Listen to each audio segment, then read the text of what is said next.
নমস্কাৰ। প্ৰথমতে মই আমাৰ বিটিআৰবাসী তথা অসমবাসী ৰাইজক যেহেতু আমাৰ কোভিড-19 যি আক্ৰমণ বা সংক্ৰমণ সেইটো এতিয়ালৈকে কমা নাই আৰু ভাৰত চৰকাৰে ইতিমধ্যে ফৰ্থ লকডাউন চতুৰ্থবাৰৰ বাবে লকডাউন যেহেতু 18 তাৰিখৰ পিছত বা 18 তাৰিখত ঘোষণা কৰিব। তো সেই হিচাপে মই ৰাইজক আহ্বান জনাব বিচাৰিছোঁ যে লকডাউনত যিখিনি নীতি নিয়ম গভৰ্ণমেণ্টে অৰ্থাৎ চৰকাৰে বান্ধি দিব সেইখিনি যাতে মানি চলে আৰু 2 এদিনৰ ভিতৰতে আমাৰ অসমত বাহিৰৰ যিখিনি মানুহে কাম কৰিবলৈ গৈছে তেওঁলোকে যেহেতু আহি পাব আৰু সেইটো চৰকাৰে আনাৰ কাৰণে ব্যৱস্থা কৰিছে যাতে যিবিলাকে বাহিৰৰ পৰা আহিব নিজ নিজ ঘৰত উভতি আহিব তেওঁলোকক মই আহ্বান এটা জনাব বিচাৰিছোঁ তেওঁলোকে যাতে গভৰ্ণমেণ্টে যিখিনি ইনষ্ট্ৰাকশ্যন দিয়ে ধৰক কোৱাৰেণ্টাইনত থাকিবলৈ যদি কোৱা হয় তেতিয়াহ'লে কোৱাৰেণ্টাইনত থাকিব লাগিব কিছুমানক হয়তো মেডিকেলত ৰাখিব বা কোৱাৰেণ্টাইন হোমবিলাকত ৰাখিব নহ'লে কিছুমানক নিজৰ ঘৰতে কোৱাৰেণ্টাইনত থাকিব দিব তেখেতসকলে যাতে এইখিনি মানি চলে মই তাকে আহ্বান জনাইছোঁ আৰু সকলোৱে সাৱধানতে থাকক মাস্ক পিন্ধি পেলাই বাহিৰত ওলাওক আৰু মানে বিনা কাৰণত অৰ্থাৎ নিজৰ যদি ইম্পৰ্টেঞ্চ যদি কাম নাথাকে তেতিয়াহ'লে তেওঁলোকে যাতে বাহিৰত নোলায় মই এইখিনি আহ্বান জনাইছোঁ আৰু এই সুযোগতে মই মোৰ 32 নং ভেৰগাঁওবাসীৰ ৰাইজক মই জনাব বিচাৰিছোঁ যে যেহেতু আমাৰ ভেৰগাঁও সমষ্টিৰ প্ৰধান এটা নদী আছে শুক্লাই নদী সেইটো চবে জানে শুক্লাই নদীৰ মাথাউৰিবিলাক ছিঙি বছৰে ছিঙে বানপানী আহিলে ছিঙি যায় তাতে মাথাউৰিবিলাকৰ খুব দুৰ্বল আমাৰ অসমৰ জলসম্পদ মন্ত্ৰী মাননীয় কেশৱ মহন্ত ডাঙৰীয়াই একমাহমান আগত তেখেতে এটা কথা ঘোষণা কৰিছিলে যে বানপানীৰ আগতে অসমৰ যিখিনি নদী নালা আছে এই নদী নালাবিলাকৰ যিখিনি মাথাউৰি এইখিনি ৰিপেয়াৰিং কৰা হ'ব বুলি তো সেই সুযোগতে ময়ো আমাৰ ভেৰগাঁও সমষ্টিত যেহেতু শুক্লাই নদী এটা প্ৰধান নদী সেই হিচাপে শুক্লাই নদীৰ যিখিনি মাথাউৰি এইখিনি যাতে তেওঁ নজৰ দি পেলাই যাতে ৰিপেয়াৰিং কৰাৰ ব্যৱস্থাটো লয় তাৰ কাৰণে মই তেখেতক ইমেইল যোগেদি মই এখন স্মাৰক পত্ৰ অৰ্থাৎ মেমৰেণ্ডাম মই পঠাইছোঁ আৰু এই মেমৰেণ্ডাম কপিখন মই আমাৰ BTCৰ ৰাজ্যপাল শাসন অহাৰ পিছত নতুনকৈ নৱনিযুক্ত আমাৰ যি প্ৰিন্সিপাল ছেক্ৰেটাৰী তেখেতকো মই পঠোৱা হৈছে আৰু যিজন এডমিনিষ্ট্ৰেটৰ তেখেতকো মই কপি হিচাপে পঠোৱা হৈছে আৰু আমাৰ ওদালগুৰি জিলাৰ ডেপুটি কমিশ্যনাৰ উপায়ুক্ত তেখেতলৈও মই ইমেইল যোগে মই যিটো দাবী কৰা মেমৰেণ্ডামখন মই পঠাইছোঁ আশা ৰাখিছোঁ তেওঁলোকে নিশ্চয় সেইখিনি গুৰুত্ব দিব আৰু তেওঁলোকে সাৰ্ভে কৰি পেলাই আমাৰ নদীৰ দ্বাৰা শুক্লাই নদীৰ দ্বাৰা আমাৰ অকল ভেৰগাঁও সমষ্টি নহয় ভেৰগাঁও সাব ডিভিজনৰ যিখিনি ৱেষ্টাৰ্ণ আৰু চাউথাৰ্ণ পাৰ্ট পশ্চিম আৰু দক্ষিণ যিখিনি খণ্ড আছে এইখিনি মানে বেয়াকৈ এফেক্ট হয় আৰু মানুহবিলাকৰ খেতি বাতি নষ্ট হয় মানুহবিলাকৰ খেতি পথাৰ বা বহুতখিনি স্মল টি গ্ৰোৱাৰ্ছ আছে তেখেতসকলৰ চাহ বাগানো ইতিমধ্যে ইৰোৱেশ্যন হৈছে আৰু আমাৰ এটা প্ৰাথমিক বিদ্যালয় আছে জংগলবস্তিত মিলন জ্যোতি প্ৰাথমিক বিদ্যালয় বুলি কয় এই মিলন জ্যোতি প্ৰাথমিক বিদ্যালয় এই বছৰত যদি সেই স্কুলখন ৰাখিবৰ কাৰণে যদি ব্যৱস্থা নলয় মানে টোটেলি সেই নদীত মানে যাব সেইখিনি এটা পৰিৱেশ হৈ আছে গতিকে যাতে তেওঁলোকে অৰ্থাৎ বিভাগীয় কৰ্তৃপক্ষই যাতে দায়িত্বটো লয় আৰু মই স্পেচিয়েলি আমাৰ মাননীয় জলসম্পদ মন্ত্ৰী কেশৱ মহন্ত ডাঙৰীয়া অসমৰ তেখেতক মই স্পেচিয়েলি অনুৰোধ জনাব বিচাৰিছোঁ যাতে তেখেতে কথাখিনি গুৰুত্ব সহকাৰে লৈ পেলাই প্ৰপাৰ চেনেলৰ যোগেদি তেখেতে যাতে ছাৰ্ভে কৰি পেলাই আমাৰ এই নদীখনৰ যিটো মাথাউৰি যিখিনি দুৰ্বল মাথাউৰি আছে ছিঙি যোৱা মাথাউৰি আছে এইখিনি আমাৰ বানপানী হোৱাৰ আগতে যাতে ৰিপেয়াৰিং কৰাৰ ব্যৱস্থাটো লয় মই সেইখিনি আহ্বান জনাইছোঁ বৰ্তমান আপুনি যিটো মানে স্মাৰক পত্ৰ মানে তৈয়াৰ কৰিছে সেই স্মাৰক পত্ৰৰ জৰিয়তে আমি দেখিছোঁ যে শুক্লাই যিটো এৰোজন মাথাউৰি সেইটো বিগত 15 বছৰ তেখেতসকলে শাসন কৰিছে সেই সময়ত তেখেতসকলে কোনো এটা ব্যৱস্থা নল'লে নেকি নাই আমি দেখিছোঁ যে কিছু ক্ষেত্ৰত তেওঁলোকে ব্যৱস্থা নোলোৱা নহয় লৈছে কিন্তু যিমানখিনি তেওঁলোকে ব্যৱস্থা কৰিব লাগিছিলে সেইখিনি লোৱা নহ'ল BTC আজি তাৰিখত BTC চৰকাৰ বা BTC গভৰ্ণমেণ্ট বা BTC ফৰ্ম হোৱা 17 বছৰ হ'ল এই 17 বছৰতে তেওঁলোকে যিমানখিনি ব্যৱস্থা কৰিব লাগিছিলে নকৰিলে আৰু আমাৰ ইয়াত 8 নং মঙলদৈ লোকসভাৰ MP আছিলে ইচ্ছা কৰিলে তেওঁ MP যিবিলাকে হৈ গ'ল তেওঁলোকে ইচ্ছা কৰিলে এই মাথাউৰিখিনি ভালকৈ বনাই দিব পাৰিছিলে কিন্তু তেওঁলোকে নজৰ দিয়াটো আমি পৰিলক্ষিত নহ'ল আৰু আমাৰ এই পানেৰী বিধানসভাত বিধায়িকা বাইদেউ আছে তেখেতো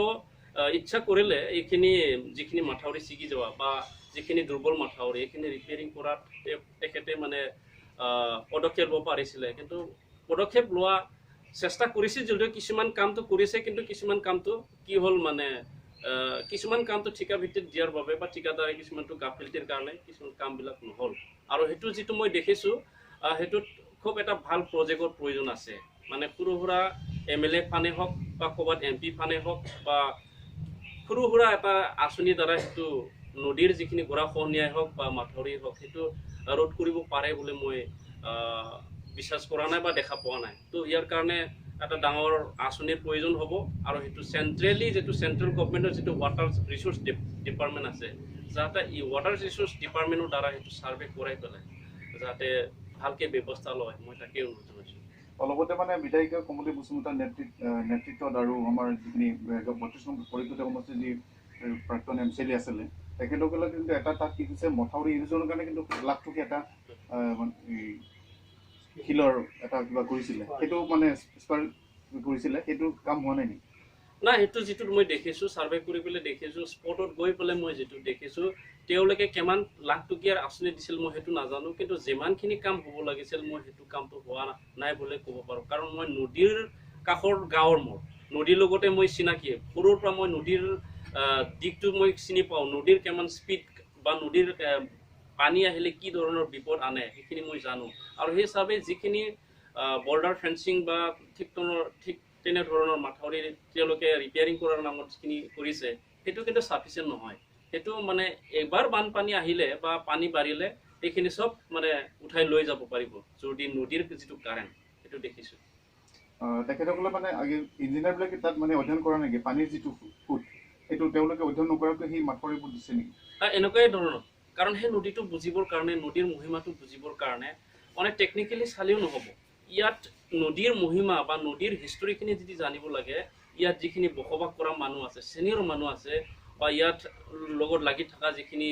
ৰাইজ আছে বা ইণ্টেলেকচুৱেল আছে তেওঁৰ লগত কথা পাতিব লাগিব। এনে ছাৰ্ভে কৰিলে আচলতে সঠিক মানে পদক্ষেপটো ওলাই নিব নোৱাৰে, কাৰণ ইঞ্জিনিয়াৰে চাব কি পানী কোনফালে আহে, পানী কোনফালে যায় সেইটোৱে চাব। কিন্তু ইয়াত যিখিনি ইয়াত নদীৰ কাষৰ কাষৰী যিখিনি ওচৰে পাজৰে যিখিনি মানুহ আছে তেখেতসকলেহে নদীৰ হিষ্টৰীখিনি জানে। গতিকে তেখেতসকলকো যদি খোজ কৰি পেলাই এডভাইচ লৈ পেলাই যদি ইষ্টিমেটবিলাক বনোৱা যায় তেতিয়াহ'লে নিশ্চয় মই ভাবোঁ আঁচনিখিনি ভালকৈ ৰূপায়ণ কৰিব পাৰিব আৰু ৰোধ কৰাৰ প্ৰটেকশ্যন কৰাত মানে ছাকচেছ হ'ব বুলি মই ভাবোঁ। ৰাইজে কিমান দিনৰ পৰা এইটো সমস্যাৰ লগত ভুগি আছে? ৰাইজেতো কি বছৰৰ পৰা সমস্যাৰ লগত ভুগি আছে বুলি ক'লে, মোৰ জন্ম মানে এতিয়ালৈকে মোৰ বয়স 40 বছৰৰ ওচৰা ওচৰি হ'ল। মই জন্মৰ আগত হৈছে না নাজানো, মই যি সময়ৰ পৰা মই মনত আছোঁ মানে এই সময়ৰ পৰা মই দেখিছোঁ প্ৰতি বছৰ ৰাইজে এই মানে নদীৰ লগত যুঁজ দিবলগীয়া হয়। বহুত মানুহৰ খেতি পথাৰ অলৰেডি মানে এই নদীত যা গ'ল, মানে এতিয়ালৈকে বহুদৰে খেতি পথাৰত মানুহৰ নদীটো বৈ গৈছে। বেছি কি ক'ম, মোৰ নিজৰ মাটি 12 বিঘা মোৰ নিজৰ মাটিতে মানে নদীয়ে যা লৈ গ'ল, মানে ইৰোৱেশ্যন হ'ল অলৰেডি। তো সেইখিনি বহুত মানুহৰ মানে ক্ষতি হৈছে, আৰু এই ক্ষতিপূৰণখিনি বা ক্ষতি হোৱাৰ বাবে চৰকাৰে কি পদক্ষেপ লৈছে বুলি যদি কয় কোনেও একো পোৱা নাই। বহুদৰে তামোল বাঢ়ি গ'ল, চাহপাত খেতি গ'ল, কল মানে খেতি গ'ল বা ধান খেতি গ'ল, ঠিক তেনেকুৱা বহুতখিনি খেতি বছৰে নষ্ট হয়। কিন্তু গভমেণ্টৰ তৰফৰ পৰা ক্ষতিপূৰণৰ নামত কি দিছে কি দিয়া নাই সেইটো আমি নাজানো, কিন্তু আমি বা ৰাইজে একো পোৱা নাই। আপুনি কিমান সোনকালে মানে ইনিচিয়েটিভ লোৱাটো বিচাৰিছে তাৰ পৰা? যেহেতু গভমেণ্ট অফ আছামৰ এই water resource minister Keshab Mahanta ডাঙৰীয়া অলৰেডি এটা প্ৰেছ মিট যোগেদি তেওঁ ডিক্লেয়াৰ দিছিলে যে লকডাউনৰ মাজতো অসমৰ যিখিনি দুৰ্বল মাথাউৰি নদীবিলাকৰ সেইটো ৰিপেয়াৰিং কৰা হ'ব বুলি তেওঁ যিহেতু প্ৰেছ মিট যোগে মানে ঘোষণা কৰিছিলে, মই সেইটো দেখিছোঁ। আৰু দেখাৰ লগে লগে যদিও আমাৰ UPPL চৰকাৰত নাই, আৰু এই বৰ্তমানটো মই 32 নং ভেৰগাঁও সমষ্টিৰ প্ৰাৰ্থীহে UPPLৰ, তথাপিও মোৰ যেহেতু ৰাইজৰ কাৰণে কাম কৰাৰ মোৰ ইচ্ছা আছে, ৰাইজৰ সমস্যাৰ কাৰণে মোৰ কাম কৰাৰ ইচ্ছা আছে, সেই হিচাপে মই মেমৰেণ্ডাম এখন দিছোঁ যাতে তেওঁলোকে নজৰত ৰাখে আৰু নজৰ কৰি পেলাই সেইটো সমস্যা সমাধান কৰিব পাৰে। তাৰ কাৰণে মই তেখেতসকলক আহ্বান জনাইছোঁ। আৰু মই ভাবোঁ অন্য নদীবিলাকৰ যিখিনি মাথাউৰি ৰিপেয়াৰিং কৰা হয় ঠিক তেনেকুৱা আমাৰ চুকলাই নদীৰ মাথাউৰিখিনিও মানে বানপানী অহাৰ আগতে যাতে ৰিপেয়াৰিং কৰি দিয়ে, মই তাকে আশা কৰিছোঁ আৰু আহ্বানো জনাইছোঁ।